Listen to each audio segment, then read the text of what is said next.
Jezdili na vlakoch smerom na Leopoldov. V tom čase lokomotívy postupne prechádzali rekonštrukciami, kedy sa pre zvýšenie ich hospodárnosti a zjednodušenie obsluhy rekonštruovali dosadením modernejších komínov typu killshop, ktoré zvyšovali výkon stroja, zástavbou mechanického prikladača paliva, kvôli čomu bolo nutné potom aj vymeniť tender.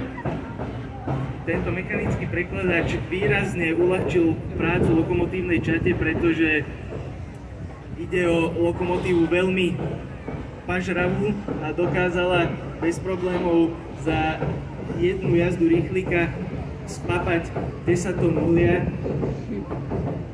Potom v tých čiernu a posledné lokomotívy tohto typu dojazdili na trati z Bratislavy do Leopoldova v roku 1969.